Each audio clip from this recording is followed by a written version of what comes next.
Hello and welcome to Die Rolling. I'm the ever excitable Adam, and today I had the pleasure of being able to open up my copy of The Darkest Dungeon. And of course, I was chomping at the bit to actually play this game, and they have a little tutorial mission in here called The Long Road. So I thought, why not? Let's give this a go. And I thought I'd also film it for prosperity and for your pleasure and enjoyment. So yeah. I'm currently in the darkened area because I thought, that makes it a little more thematic. So let's see how I get on with the tutorial, The Long Road, for The Darkest Dungeon. The Old Road. You will arrive along the Old Road. It winds with a troubling, serpent-like suggestion through the corrupted countryside, leading only, I fear, to even more tenebrous places. There is a sickness in the ancient, pitted cobbles of the Old Road, and on its writhing path you will face viciousness, violence, and perhaps other damnably transcendent terrors. So steel yourself and remember, there can be no bravery without madness. The Old Road will take you to hell, but in that gaping abyss we will find our redemption. The hamlet is just ahead. So this is the tutorial. It's a scripted one. And this is before you actually get to the main rulebook, and it gives you a general idea of the kind of mechanics of the game and certain things you need to know to play. So I've just played this through myself, and then I thought, you know what? I'm going to play it through for you as well, guys. So I'm going to go through the different elements that we're looking at here. So where should we start? Well, let's start with our characters themselves. So we've got 4 characters to begin with. We've got the Vestal, the Highwayman, the Hellion, and the Crusader. And they're in different stances. So these are different stances. And depending on where they are currently situated, depends on what they can actually do. So you can see over here, for the Vestal, the Dazzling Light, she can only use that in the back 3 positions. And the Mace Bash, she can only use that in the first 2 positions. And the Divine Erase is in the last 2 positions. So you do have to kind of figure out where your characters are going to be so you can actually pull them off. So we have our Vestal here. She's basically our healing kind of character. We have a Highwayman who does some good range damage. We have a Hellion who's like a kind of berserker kind of character. And then we have a Crusader who's a stalwart kind of tank maybe? Well, we'll see. We are going to be coming across a couple of enemies as well in this. And yeah, this is the board we're starting out with. When you actually play the tutorial, it doesn't tell you to set up an exploration board because it's a scripted event, but I just thought I'd do it anyway, just for the purposes of, yeah, just making it a bit more visually interesting for us as we begin. Before step 1, we have to roll provision dice. So these are our provision dice, and these basically have some cool things on them, which can help us fight off against the horrors within the Darkest Dungeon. So let's have a roll. We roll 8 of these. That's a pretty good roll because the DDs, they don't stand for Daredevil, they stand for Darkest Dungeon, of course. And we can use those to basically be any side we like. They're wild cards. We've got a food provision there, and that can counter hunger. We have a torch. And a torch will ignore negative effects on curios, but we don't have any curios in this one. So we're mainly going to be using this when we're going up against a stressful darkness. And then we have a tool, and the tool will help us ignore traps and also get past rubble. So that's our dice we currently have. And we've got a great roll there because we can basically, yeah, just ignore a lot of them. So step 1 proper, the only way is forward. You enter the exploration phase. So what we're doing at this point is we're basically moving along this track onto there. So before we get to there, we have to encounter what is along the way. And we're going to be rolling 2 dice per hero. And we're going to start off with a Crusader, and I'll work our way around because he's at the front. So for the purposes of this tutorial, we ignore curio cards. So actually the Crusader's fine. He doesn't discover anything. The Hellion, so she's got a trap and she's also got some stressful darkness. So we're going to use this to get rid of the trap, and we're going to use this to get rid of the stressful darkness. Okay, the Highwayman. So he's got 2 lots of hunger there. He's very hungry. So we're going to use one of our dice, the food provision one, to get rid of one of those. And we're going to use one of these and change that into some provisions and get rid of the last hunger. And finally, our Vestal gets nothing and a stressful dark. So we're going to use this to be a torch. There we go. And get rid of that. So that's us kind of walking along that. We've only got 3 dice left for the rest of this kind of adventure. So you arrived at a part of the old road covered in thick shadows. There's a strong feeling of unrest in the air. We're into our first room and, spoilers, I already know what this is. It's a dark room. So what happens is we're going to be moving down the torchlight.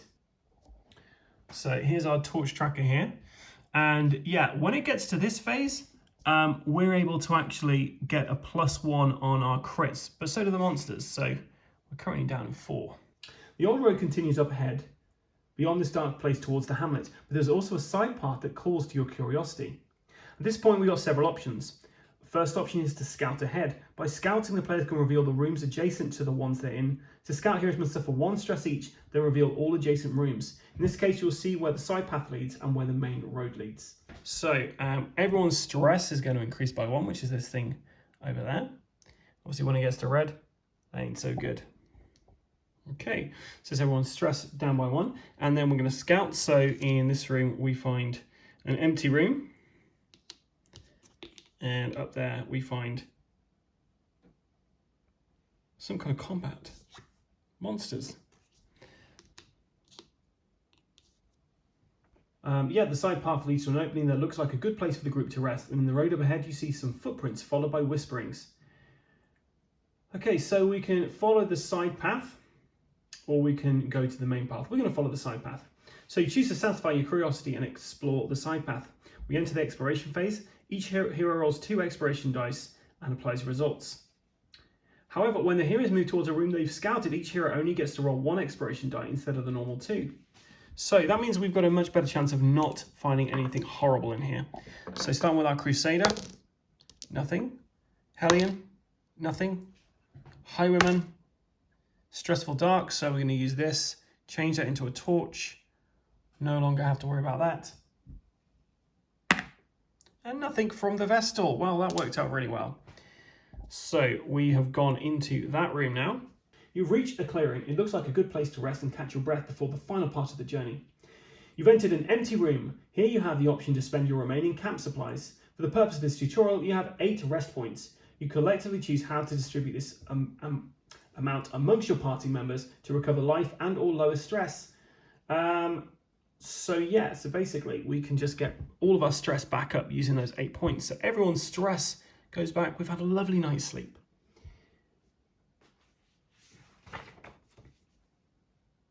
But we have to backtrack, so this is kind of against the point. So we have to backtrack along here, and we don't have to roll the exploration dice, but everyone gets 1 stress for going back on themselves. So that was kind of a pointless exercise, but at least we know what resting does now. So once again, the only way is to go forward. 1 final push before we reach the destination. So we're again going up this way, and we're only rolling 1 dice per person because it's scouted out. It's got a trap there. I might encounter that just to show you what traps do. We've got 1 of those, a stressful dark, another stressful dark, and nothing there. Okay, so we're going to use these 2 as torches to get rid of these. And then our Crusader has to fight off a trap. So, how traps work. We're going to roll an attack. If we get up to 8, then it's going to do 2 damage. If we roll a 2, a 1 or a 2, it's going to be 4 damage. But the, 1 or a 2. So, let's see what we get. So we got a 4, so that's going to be 2 damage against our Crusader. So he just trod into a trap. And there we get to our final destination. Brigands have run off these lanes. Keep to the side path. The hamlet is just ahead. You've entered a lair of monsters. Heroes must initiate battle immediately. So now we get to the battle phase. So we've got two enemies we have to fight here. We've got the Brigand Bloodletter, so the big chap here. So we've got him to worry about. And then we have a Brigand Fusilier. Got a little pistol there. Here's our guys. So we've got our Highwayman over there. We've got our Crusader there, our Hellion there, and our Vestal at the back there. Now, normally when you're playing this, you'd be drawing initiative cards, but for the purpose of the tutorial, they just tell you who gets to go first. They don't tell you the results of the dice roll. You've just got to basically fight your way through it. So we'll have a go. So the first action we're going to do is we have to move him closer in because most of his weapons, if not all of them, actually have a range of 1. So it means they have to be at least 1 space away. And we have a Zealous Accusation here. It targets 2 people at a range of 1. If we get a critical, which is 0 here, but because the light is currently on 4 here, that means all crits are +1. So that's actually a crit is 1. So if you get a 1 on a 10-sided dice, then we're going to be applying 9 damage. If we get a 2 to 9, we're going to be getting 5 damage onto both of these characters. So let's see how we do. We've got a 7. So that's within the accuracy. We're going to be doing 5 damage to both of them. Now, the big guy has got 24 hit points. The little guy's only got 8. So the Hellion's going to go next. And she's going to try and use Iron Swan against the Brigand Bloodletter. But to use that skill, she's got to change her stance. So you can see here, it's got a range of 2, but she's got to be in the aggressive stance, which the Crusader is currently in. So she's going to have to spend 1 action. And what we do is we basically just swap these out. There we go. Now she's free to use it. So look at this card now. It's a crit of, so if we roll a 1 or a 2, we're going to be doing 12 damage. If we roll a 9, so we 1 damage. Oh, I did forget to say something though. The Brigand Fusilier has a dodge of 1. So when we used that last attack, it would have had to be 1 higher to hit him, but we were still able to hit him. But yeah, the dodge kind of reduces any income damage. Well, the dice roll anyway. So she's going, let's see, and she's just targeting this guy with her really big kind of spear. We got 3, just 1 off actually doing some really good damage. So we use 7 points of damage on it. So it's halfway to being defeated. Now the Brigand Bloodletter has to go. So for the purpose of this, we normally roll on this, but they want us to do a point blank shot. So for point blank shot, critical's 3. The Crusader doesn't have a dodge on him. So let's hope we don't get too bad. So it's a 9. So it hits for 6 damage. So that's our Crusader there. It's got 70 hit points. Now that would do other stuff, like it would do a push action, but for the purpose of the tutorial, they say, just ignore that. Okay, turn 4, it is the Highwayman. And the Highwayman's going to do a tracking shot first. And the tracking shot's pretty good because it basically will mean we get to increase our accuracy next time. So we're rolling a dice. On a 1, it's a crit. It's an 8, so it does 2 damage. And he's targeting the Brigand Bloodletter for this. So the next thing he's going to do is a pistol shot. So the pistol shot has a crit of 1, but that's going to become a 3 because we get the +1 because of the torch, and we get a +1 because he used a tracking shot, and that buffed his kind of accuracy up. So if we have 1 to 3, it's going to be doing 9 damage. If we do anything above, it's going to be 5 damage. If we get 10, we miss completely. 3, so we did crit damage on him, which is 9 damage. 1 more hit point, and this guy's dead. Now everyone in the same area as him actually decreases their stress by 1 because yeah, he did a great shot. Well done. So turn 5 is going to be the Vestal. Her first action, the Vestal will take a move. She's got a speed of 1. She's only move into here, and she's going to try and heal our friend the Crusader. So she has a Divine Grace. So a crit on a 4. Accuracy 12. So she's always going to hit with this, really. I say that, but we'll see. So let's see how she gets on. Oh, we've got an 8 there. So that means he heals 3 damage. Thanks for that. And finally, the Brigand Fusilier has a go. So the Fusilier is in the range stance. So if you have a look at his character sheet there, he's in the range stance, so he can only use number 1, which is a blanket fire. So he's going to be targeting an area up to 2 spaces away, and it's going to hit all 3 of these guys if he manages to do it. But he missed. Amazing. And then we move on to round 2. They basically say this point in the kind of tutorial just to finish there, but we're going to carry on and see if we can actually finish these guys off. So we're going to use the same priority order as before. So we're going to start with the Crusader, and we're going to do a Zealous Accusation again. So let's roll on a 9.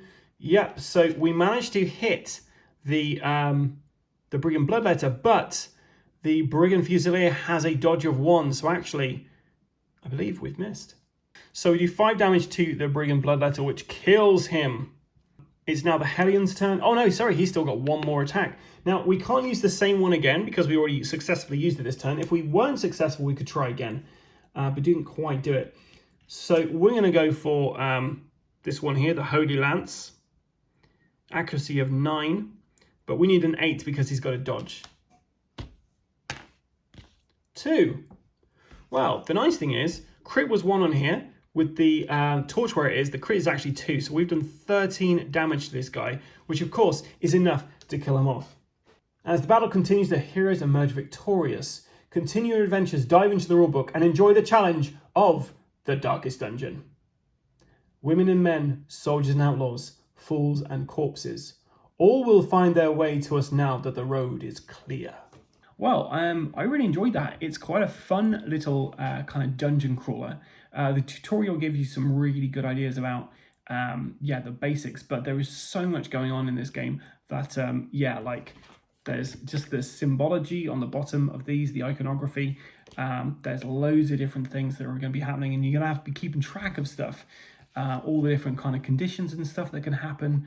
There's loads of different rooms you can encounter. And yeah, there's obviously there's the whole Hamlet board you have to consider. So there's quite a lot going on. This is quite involved, I think. So hopefully I won't make a complete pig's ear of this, and the what I've just done there was suitable for a viewing audience. If you've enjoyed this, please like and subscribe to our various different social medias, because I will be doing more of Darkest Dungeon in the not too distant future. Because yeah, I really enjoyed this. I'm looking forward to playing more. It was a good kind of like taster. So yeah, if you want to see more, then follow our channel, because I will be doing more. I'm the ever excitable Adam. You can find us at Die Rollin on YouTube, Instagram, Facebook, Twitter, and TikTok, of all places.